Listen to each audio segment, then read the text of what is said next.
இந்த பேரவையில் இன்று விவாதிக்கப்படும் பொருள் ஒரு தேர்வு முறையை பற்றியது மட்டுமல்ல. தமிழ்நாட்டின் சமூக நீதி, மாணவர்களின் எதிர்காலம், கல்வி சமத்துவம், மாநில உரிமை மற்றும் இந்திய கூட்டாட்சி தத்துவத்துடன் தொடர்புடைய மிக முக்கிய பிரச்சனையாகும். மருத்துவ கல்வி என்பது வெறும் தொழில்முறை கல்வி மட்டுமல்ல, அது மனித உயிர்களை காப்பாற்றும் உன்னத பணிக்கான கல்வி ஆகும். அந்த கல்விக்கான வாய்ப்பு பொருளாதார வசதி உள்ளவர்களுக்கு மட்டுமல்லாமல் திறமையும் அர்ப்பணிப்பும் கொண்ட ஒவ்வொரு மாணவருக்கும் சமமாக கிடைக்க வேண்டும் என்பதே தமிழ்நாடு அரசின் நிலைப்பாடாகும். தமிழ்நாடு பல்லாண்டு காலமாக சமூக நீதியை அடிப்படையாக கொண்ட கல்வி கொள்கையை வெற்றிகரமாக நடைமுறைப்படுத்திய மாநிலமாகும்.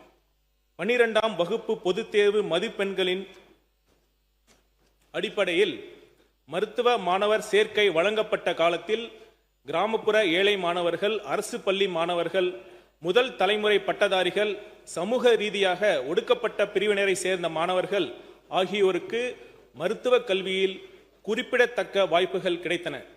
அந்த கொள்கையின் பலனாகவே இன்று இந்தியாவில் சிறந்த பொது சுகாதார கட்டமைப்பை கொண்ட மாநிலங்களில் தமிழ்நாடு முன்னணியில் திகழ்கிறது.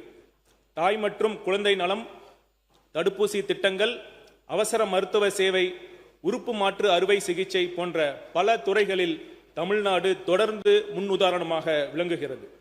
இந்த வெற்றிக்கு அடித்தளம் சமூக நீதி, சம வாய்ப்பு, மாணவர்களின் 12 வருட பள்ளி கல்வியை மதிக்கும் சேர்க்கை முறை ஆகிய அனைத்தும் தான். ஆனால் நீட் அறிமுகமான பிறகு இந்த அடிப்படை சமநிலை சீர்குலைந்துள்ளது தமிழ்நாடு அரசு தொடர்ந்து சுட்டிக்காட்டி வருகிறது. மாண்புமிகு பேரவைத் தலைவர் அவர்களே, ஒரு மாணவர் 12 ஆண்டுகள் பள்ளியில் கற்ற கல்வியை விட ஒரு நாளில் நடைபெறும் ஒரு தேர்வு அவரது எதிர்காலத்தை தீர்மானிக்க கூடாது. இது கல்வியின் உண்மையான நோக்கத்திற்கும் பள்ளி கல்வியின் மதிப்பிற்கும் முரணானதாகும். நீட் தேர்வு நடைமுறையில் தனியார் பயிற்சி மையங்கள் தான் பெரிதும் பயன்பெறுகின்றன. பல குடும்பங்கள் தங்களது குழந்தைகளின் நீட் பயிற்சிக்காக பெரும் தொகையை செலவழிக்க வேண்டிய நிலை உருவாகியுள்ளது.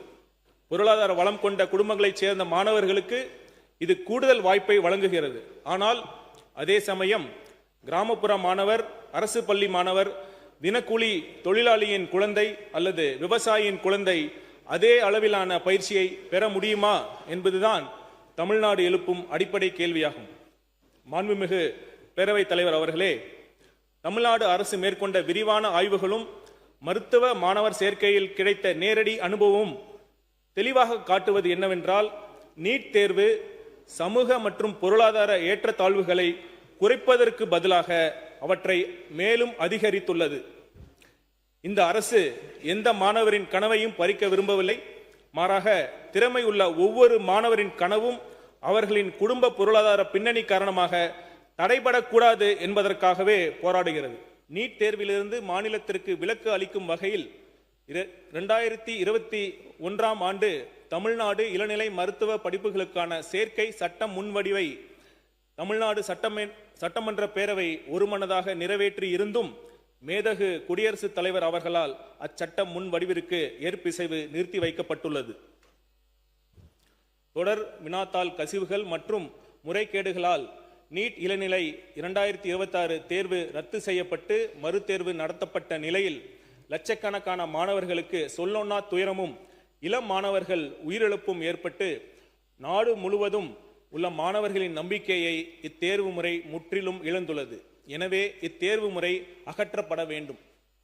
நீட் தேர்வுகளில் தொடர்ந்து நிகழ்ந்து வரும் முறைகேடுகளை கருத்தில் கொண்டு நீட் நுழைவுத் தேர்வு முறையை ரத்து செய்யும் வகையில் 2019ஆம் ஆண்டு தேசிய மருத்துவ ஆவணச் சட்டம், 2020ஆம் ஆண்டு இந்திய மருத்துவ முறைகளுக்கான தேசிய ஆணைய சட்டம், 2020ஆம் ஆண்டு ஹோமியோபதிக்கான தேசிய ஆணைய சட்டம் மற்றும் தொடர்புடைய பிற மைய சட்டங்களில் தேவையான திருத்தங்களை ஒன்றிய அரசு மேற்கொள்ள வேண்டும் என்று தமிழ்நாடு சட்டமன்ற பேரவை ஒருமனதாக வலியுறுத்துகிறது.